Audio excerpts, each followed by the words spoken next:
Para teacher থেকে শুরু করে সিভিক ভলেন্টিয়ার, তাদের প্রত্যেকেরই যে বিরাট অবদান রয়েছে পশ্চিমবঙ্গের ক্ষেত্রে বা পশ্চিমবঙ্গ সরকারের কার্য পরিচালনার ক্ষেত্রে, তা স্মরণ করিয়ে দিয়ে তাদের স্থায়ীকরণ যেন করা যায় সেই প্রসঙ্গে জোরালো সওয়াল রাখলেন স্বয়ং বিজেপি বিধায়ক ধ্রুব সাহা, তাও বাইরে কোথাও নয়, বিধানসভায়।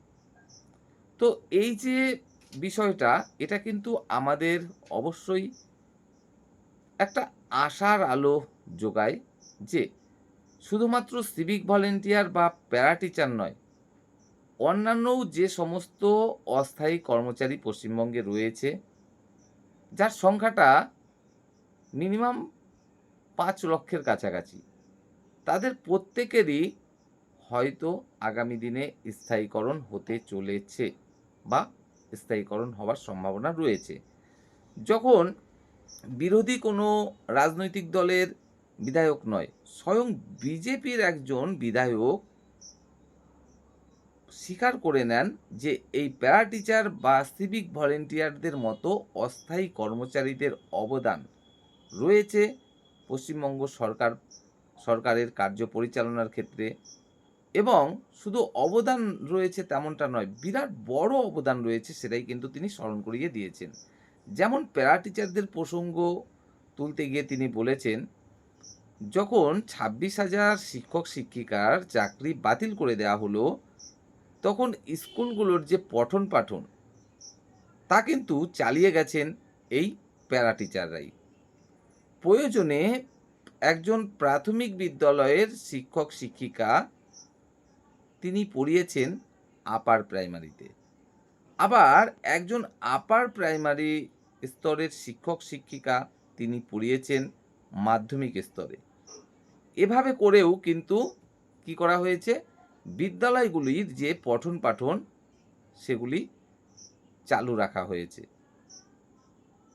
অবশ্যই রাজ্যের যে বিদ্যালয়গুলো তা সঠিকভাবে পরিচালনার ক্ষেত্রে এই প্যারা টিচারদের অবদান, শুধুমাত্র এই 26,000 যে চাকরি বাতিল তারপরেই আমরা দেখতে পাচ্ছি তেমনটা নয়। বছরের পর বছর, বছরের পর বছর ধরে আমরা কিন্তু দেখেছি পশ্চিমবঙ্গে সঠিকভাবে শিক্ষক শিক্ষিকা নিয়োগ হয়নি। এসএলএসটি কত বছর যে নিয়োগ হয়নি, নতুন কোনো নিয়োগ, তার কোনো ঠিক ঠিকানা নেই। আপার প্রাইমারি, সেও যে কত বছর ঝুলে রয়েছে তা গুনতে গেলে আমরা হয়তো ভুল করে ফেলব। প্রাইমারি, হ্যাঁ, মাঝে 1-2বার নিয়োগ অবশ্যই হয়েছে, কিন্তু তাও পর্যাপ্ত পরিমাণে নয়। তো যাই হোক, এই যে প্যারা টিচাররা, তারা কিন্তু প্রাথমিক স্তর থেকে শুরু করে সমস্ত স্তরের যে শিক্ষা ব্যবস্থা, সেক্ষেত্রে গুরুত্বপূর্ণ অবদান বছরের পর বছর ধরে রেখে চলেছেন। ঠিক তেমনি যে সিভিক ভলেন্টিয়ার, আমাদের শাসন কাঠামো সঠিকভাবে পরিচালনার জন্য তাদের অবদানও কিন্তু কম নয়। প্রশাসনিক ব্যবস্থায় আমরা কিন্তু দেখতে পাচ্ছি বিগত প্রায় 15 বছর ধরে এই সিভিক ভলেন্টিয়ারদের ওপরেই অনেকাংশে নির্ভরশীল ছিল পশ্চিমবঙ্গ সরকার। যদি আমরা একটু খেয়াল করি তাহলে দেখব যে কোনো একটা রাস্তায় ট্রাফিক সামলাচ্ছেন কারা? Civic volunteer. বা যে কোনো একটা কাজে, একটা মেলা খেলা বা অন্যান্য যে কোনো সিকিউরিটি পারপাস যেখানে পুলিশ কর্মচারী প্রয়োজন, সেখানে বিগত প্রায় 15 বছর ধরে এই সিভিক ভলেন্টিয়াররাই কিন্তু দায়িত্ব সামলাচ্ছেন। তো ধ্রুব সাহা মহাশয়, বিজেপি বিধায়ক, তিনি এই যে সিভিক ভলেন্টিয়ার এবং প্যারা টিচারদের অবদান, সে কথা কিন্তু স্বীকার করে নিয়েছেন এবং বিধানসভায় দাঁড়িয়ে জোরালো সওয়াল রেখেছেন তাদের,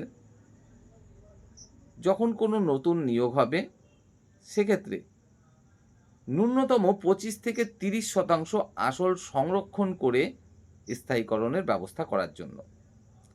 আমরা এতদিন যাবৎ দেখে আসছি প্যারা টিচারদের জন্য অবশ্যই প্রাথমিকে 10% আসন সংরক্ষণ থাকে। আপার প্রাইমারি তো নিয়োগই নেই, এসএলএসটি নিয়োগই নেই। প্রাইমারিটা যাই হোক মাঝে ১-২ বার হয়েছে অল্প স্বল্প ভ্যাকেন্সিতে। সেখানে 10% আসন সংরক্ষণ থাকে প্যারা টিচারদের জন্য আমরা দেখছি। অনেকেই সেখানে চাকরি পেয়েও গেছেন। তো সেটা 10% নয় 25 থেকে 30% সংরক্ষণের কথা বা দাবি উনি কিন্তু রেখেছেন।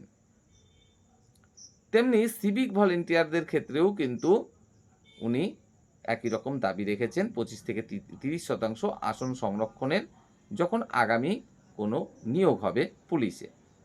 এভাবে তাদের স্থায়ীকরণ করার দাবি কিন্তু তিনি রেখেছেন। আর যখন একজন স্বয়ং বিজেপি বিধায়ক বিধানসভায় দাঁড়িয়ে এই দাবি রাখেন তখন তার কিন্তু একটা বিরাট বড় তাৎপর্য অবশ্যই রয়েছে। তো শুধুমাত্র যে সিভিক ভলেন্টিয়ারদের প্রসঙ্গে বা প্যারা টিচারদের প্রসঙ্গে তিনি মন্তব্য করেছেন বলে শুধুমাত্র প্যারা টিচার এবং সিভিক ভলেন্টিয়ারদের যে স্থায়ীকরণ হতে পারে, তাদের পরবর্তী কোনো নিয়োগের সময় আসন সংরক্ষণ হতে পারে, তেমনটা কিন্তু নয়। প্রত্যেকটা মেন্টেই তো মোটামুটি নিয়োগ হয় কিছু সময় পরে, ২ বছর পরে, ৫ বছর পরে, যখনই হয় না কেন। যদিও বা বিগত সরকারের সময়ে আমরা দেখিনি কন্টিনিউ কোনো নিয়োগ হতে।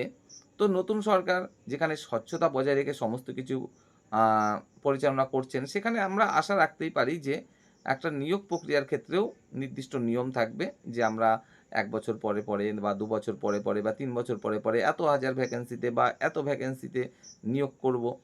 তো যখন যেকোনো ডিপার্টমেন্টে নতুন নিয়োগ হবে তখন এই যে অস্থায়ী কর্মচারীরা তাদের যে একটা সংরক্ষণের ব্যাপারটা সেটা কিন্তু অবশ্যই শুধুমাত্র সিভিক ভলেন্টিয়ার বা প্যারা টিচার নয়, সমস্ত ডিপার্টমেন্টেই আগামী দিনে রাখা হতে পারে।